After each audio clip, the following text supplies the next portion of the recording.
Bab 43. Ada banyak hal yang tidak bisa dibahas di depan umum. Selain itu, ada juga hal yang harus disampaikan Wira kepada keempat orang itu. Mereka masuk ke dalam ruangan dan duduk di tempatnya masing-masing.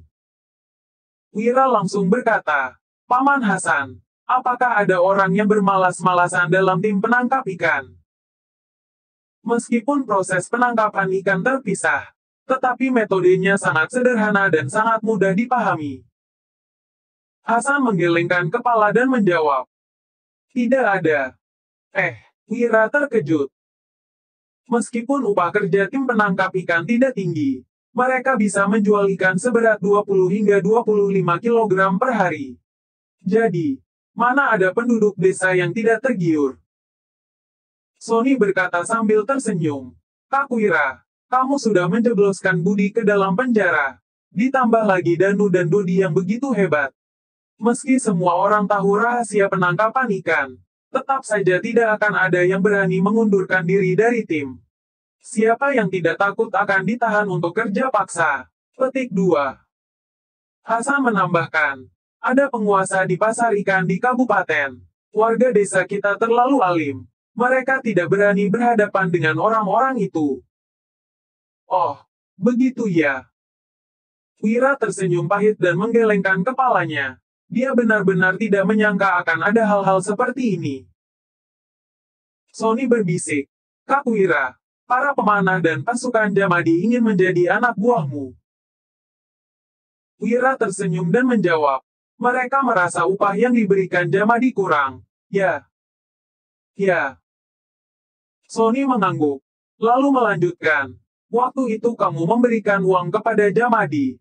Tapi Jamadi hanya membagikan 200 gabak kepada pemanah, dan masing-masing 100 gabak bagi pasukannya."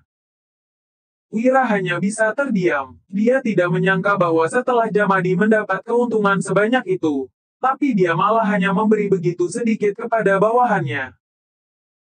Namun, pemanah dan pasukannya itu juga tidak punya banyak pilihan. Pasalnya, di pedesaan ini, hanya sedikit tempat yang bisa menghasilkan uang secara halal. Sony berkata, "Mereka telah mengikuti Jamadi selama setahun. Pemanah hanya menghasilkan 5.000 gabak dalam setahun, sedangkan pasukannya hanya mendapat 3.000 gabak. Penghasilan mereka bahkan tidak sampai setengah dari upah tim penangkap ikan kita. Melihat betapa baiknya Kak Wira terhadap orang-orang, mereka semua jadi ingin mengikutimu." Hasan, Danu, dan Dodi semua mengangguk sependapat. Fasilitas yang mereka dapatkan di tim penangkapan ikan memang sangat memuaskan. Apalagi, jarang sekali ada bos sebaik Wira. Wira tersenyum getir dan menggelengkan kepalanya. Sebenarnya, dia bukan memperlakukan penduduk desa sebaik yang mereka katakan. Wira hanya menerapkan standar perusahaan dari kehidupan sebelumnya. Banyak perusahaan yang memberikan makanan, tunjangan transportasi, dan menghargai masukan karyawan. Hanya saja, karena perlakuan bos di pedesaan zaman dahulu terlalu keras, Wira jadi terkesan seperti orang yang sangat baik. Sony berkata dengan suara pelan, "Karena aku tidak tahu bagaimana pendapat Kak Wira, makanya aku tidak menjanjikan apapun pada mereka." Wira mengangguk dengan serius. "Keputusanmu itu sudah benar. Kalau mereka mau mengikutiku dan bisa menjaga rahasia, berikan gaji untuk pemanah 2.000 gabak per bulan, dan pasukan sebesar 1.000 gabak per bulan. Cari 2 orang yang akan tinggal di sana untuk memata-matai. Ingat untuk kontak satu per satu. Jangan sampai mereka saling tahu."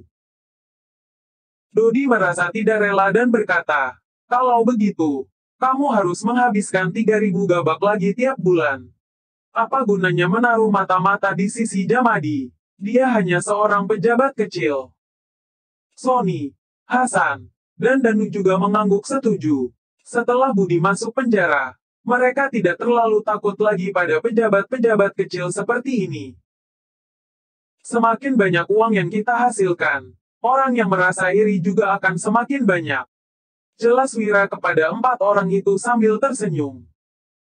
Kalau punya lebih banyak mata-mata, kita jadi bisa lebih cepat dapat informasi. Ingatlah, Kekayaan akan menarik perhatian orang, tetapi manusia selalu lebih berharga daripada uang. Kalau kita hanya tahunya menyimpan uang, itu hanya akan memicu kecemburuan dan pada akhirnya membawa bencana. Tapi, kalau kamu bisa memanfaatkan kekayaan untuk menjalin koneksi, kita akan bisa memanfaatkan koneksi itu dengan baik. Memanfaatkan kekayaan untuk mendapat koneksi. Setelah merenungkan kata-kata tersebut, mata Sony dan Danu berbinar. Hasan terlihat sedang serius berpikir, sedangkan Dodi menggaruk kepalanya dengan bingung. Setelah beberapa saat, Wira berkata, "Paman Hasan, besok kamu rekrut 2 orang lagi untuk tim penangkap ikan. Beritahu Herman dan Hamid untuk bergabung. Ada banyak tugas yang bisa dikerjakan mereka kelak." Hasan mengangguk tanpa banyak bertanya. Wira kemudian mengubah topik. "Sony, setelah kita menjual ikan besok di kabupaten, jangan bawa pulang uangnya. Belilah lemak daging, bumbu, garam, dan rempah-rempah." Sony terkejut sejenak, lalu buru-buru mengangguk. Dengan penjualan ikan setiap hari sekitar 30.000 gabak, mereka bisa membeli banyak barang. Wira melanjutkan, "Selain itu, sudah saatnya juga kita mulai membangun rumah. Sebaiknya kita cepat selesaikan semuanya.